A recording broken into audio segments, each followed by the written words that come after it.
퀄컴과 애플 두 미국 기업 간의 오래된 법정 다툼이 종식되었다는 소식이 들리는 요즘, 안타깝게도 LG화학과 SK이노베이션, 국내의 두 기업 간의 법정 다툼 소식이 들리고 있는데요. 지난달 3월 29일 LG화학이 국제무역위원회와 델라웨어주 지방법원에 SK이노베이션을 제소하였습니다.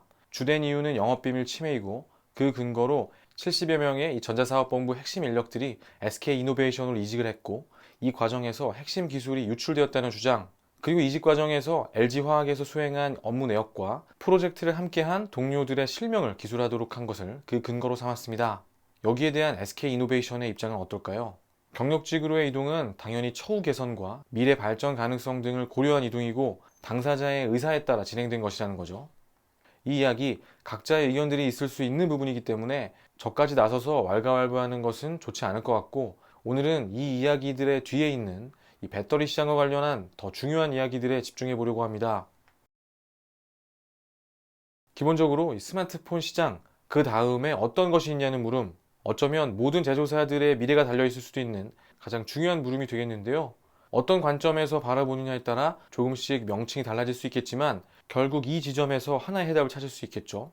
오늘의 주인공인 LG화학과 SK이노베이션은 앞으로 거대한 시장으로 다시 한번 자리 잡게 될 이 자동차 시장 중 이 배터리에서 그들의 미래를 보고 있습니다. 우선 LG화학을 살펴보면 전지 매출액은 6.5조 정도지만, 이 KPX와 R&D 비중은 전지 부분이 단연 가장 높습니다. SK이노베이션 역시 55조 정도의 매출 중에 배터리 관련 매출은 0.6% 수준에 불과하지만, 이러한 배터리 사업에만 2025년까지 무려 11조 원의 투자가 계획되어 있을 정도로 이 배터리와 관련한 방향성이 명확한 상황입니다. 엄청난 금액이 투자되고 각사의 미래가 달려있을 수도 있는 싸움이 벌어지고 있는 지금, 이 이야기를 단지 처우와 이직 문제와 같은 표면적인 이야기로 해설하려 한다면, LG가 쪼잔하게 이직 문제를 가지고 미국에 제소를 하려고 한다든지, SK가 돈으로 기술을 빼내려고 한다는 그런 수준의 관점을 가진 이야기들만이 난무하게 되는 것이죠. 오늘 이야기는 각사의 명운을 걸고 벌어지고 있는 이 배터리 시장의 소리 없는 전쟁에 대한 이야기입니다. 배터리 시장은 중국과 일본 기업이 아직은 더욱 강세를 보이고 있습니다.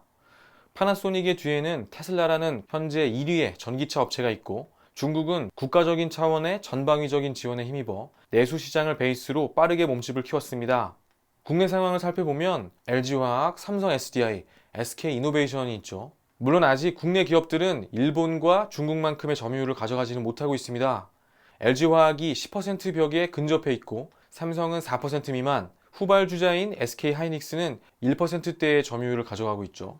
이제 여기서부터가 중요한데요. 예전 반도체 시장의 모습을 통해 짐작해 볼 수 있듯이, 이제 배터리 시장은 외형 싸움에 들어가게 되고, 가장 빠르게 외형을 확보해 규모의 경제를 달성하고 장기전에 유리한 구조를 완성하는 기업들이 앞으로 펼쳐지게 될 이 배터리 시장의 치킨 게임에서 살아남을 수 있겠습니다. 바로 지금 이 시기는 전기차의 보급과 함께 배터리 수요가 폭발적으로 증가하기 시작하는 시기와 맞물려 있습니다. 따라서 결국 답은 앞으로 과연 어느 업체가 유력한 전기차 제조업체들과 강력한 얼라이언스를 구성해 나갈 수 있느냐에 있겠죠. 우선 파나소닉의 경우 글로벌 전기차 점유율 1위인 이 테슬라의 배터리 독점 공급 계약을 통해 전기차 배터리 시장의 세계 1위 자리를 지켜왔습니다. 물론 최근 이 독점 계약이 테슬라가 중국의 텐진 리센과 예비 계약을 맺으면서 위기가 있을 것이라는 전망들이 있지만, 기본적으로 이 파나소닉의 수주가 끊기는 것이 아니고, 수주 물량 중 일부를 새 거래선에 할당해 안정적인 공급망을 확보하겠다는 의미가 더욱 강합니다. 그리고 이와 같은 상황을 대비해 파나소닉 역시 도요타와 손을 잡아 이 전기차 배터리 생산 합작사를 설립하고 미래를 위한 준비에 들어갔습니다. 그리고 중국의 CATL과 BYD에게는 든든한 중국 내수 시장이 있죠. 2016년 말부터 중국 정부는 한국산 배터리의 보조금 지원을 중단하면서 사실상 중국 내수 시장은 고스란히 중국의 기업들에게 넘어가게 되었습니다. 이러한 중국 정부의 직접적인 지원책 아래 중국 기업들은 조금씩 파나소닉이나 우리나라의 LG화학, 삼성 SDI와 같은 세계 최고 수준의 배터리 기술을 가진 기업들과의 기술 격차를 줄여나갔고, 특히 CATL의 경우 이제 기술력이나 규모면에서 모두 세계적인 수준으로 성장하게 되었습니다. 물론 최근에 중국의 전기차 시장 상황이 좋지 않지만, 배터리 공급사들의 수가 함께 줄어들면서 물량이 위의 두 업체로 집중되고 있기 때문에 내수 시장의 불황 속에서도 당분간 성장세를 이어갈 수 있을 것으로 보이죠. 그러고 나면 르노, 닛산, 미쓰비시, BMW, 현대, 기아차, 폭스바겐 정도가 남게 됩니다. 가장 빠르게 외형을 확보해 규모의 경제를 달성하고 장기전에 유리한 구조를 가져가는 앞으로 펼쳐질 이 배터리 치킨 게임의 기본 명제 앞에서 국내 기업들이 수주 물량을 확보할 수 있는 남아있는 시장이 너무도 좁게만 느껴집니다. 파나소닉과 테슬라의 관계와는 다르게 기본적으로 이들의 방향성은 최대한 많은 거래선을 확보해 가격을 다운시키고 공급의 안정성을 가져가는 것입니다. 또한 이들은 전기차 시장만을 보고 달려온 테슬라나 중국의 주요 전기차 업체들과는 다르게 현 세대의 디젤, 개솔린 패러다임 속 자동차 업계를 주름잡고 있는 이 기성 업체들로 본격적인 전기차로의 전환 작업은 이제서야 막 이루어지는 단계에 와 있습니다.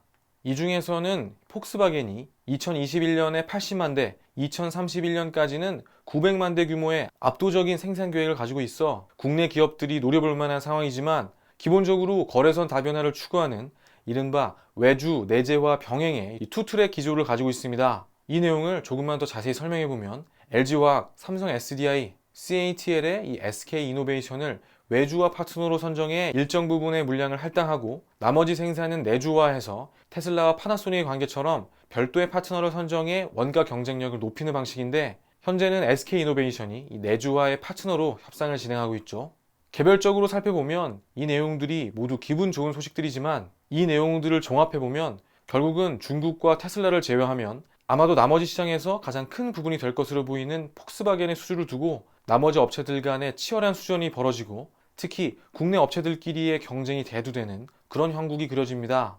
그리고 그것보다 더 중요한 것은 앞으로 우리 기업들은 든든한 지원금과 정부 시책, 안정적인 내수 시장을 보유한 이 중국과 일본, 그리고 미국과 유럽의 업체들과의 경쟁에서 불리한 싸움을 이겨내야 한다는 점인데요. 앞으로 최소한 몇 년간은 이어지게 될 이 배터리 시장의 치킨 게임에서 이번에도 역시 우리 기업들을 설명하며 꺼내들 수 있는 단어가 펀더멘털과 기술력뿐인 상황이 안타깝게 느껴집니다. 지금은 차가운 가슴으로 이 시장을 살펴봐야 하는 시기입니다. 다행인 부분은 우선 중국의 전기차 보조금이 조금씩 줄어들어 2021년이면 폐지된다는 사실이 되겠죠. 여전히 중국 시장은 공정한 기업 활동과 관련한 여러 가지 문제점이 산재한 것이 사실입니다만 중국이 이 전기자동차의 가장 큰 시장 중 하나라는 점은 분명하고 국내 기업들 입장에서는 이 배터리 생산과 관련한 기반 시설들이 있는 전략적 요충지가 되겠습니다. 따라서 이러한 중국 시장의 전기차 보조금이 폐지되는 2021년을 기점으로 국내 기업들이 어느 정도의 점유율 반전을 이뤄낼 수 있는지 살펴보는 것이 중요한 한 가지 부분이 되겠죠. 두 번째는 배터리 기술력과 관련된 부분이 되겠는데요. 기본적으로 지금까지 나눈 다소 암울한 이야기들은 모두 출하량을 기준으로 하는 판매의 관점에서 나눈 이야기들입니다. 적어도 기술력의 관점에서는 LG화학과 삼성 SDI를 비롯한 국내 기업들은 세계 최고 수준이라고 불러도 손색이 없습니다.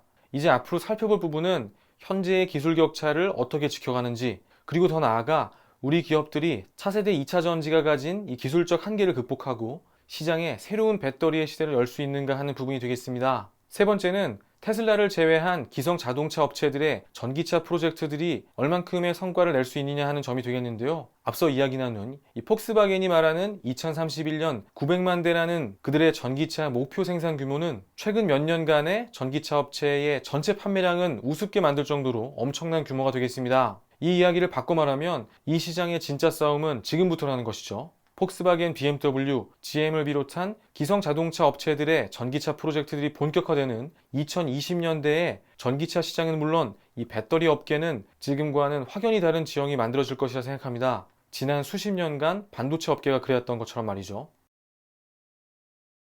무서운 속도로 증가하는 수요와 그 시장에 뛰어든 수많은 업체들, 우리는 이 게임의 결론이 어떻게 날지에 대해 반도체 시장에서 벌어졌던 과거의 시간들을 통해 익히 짐작할 수 있습니다. 출혈 경쟁 속에 살아남은 최후의 몇 개의 업체가 이 시장의 과실을 온전히 누리게 되겠죠. 반대로 그 시간을 버텨내지 못한 업체들은 역사 속으로 사라지거나 그때와는 전혀 다른 모습, 전혀 다른 위상으로 2019년을 보내고 있는데요.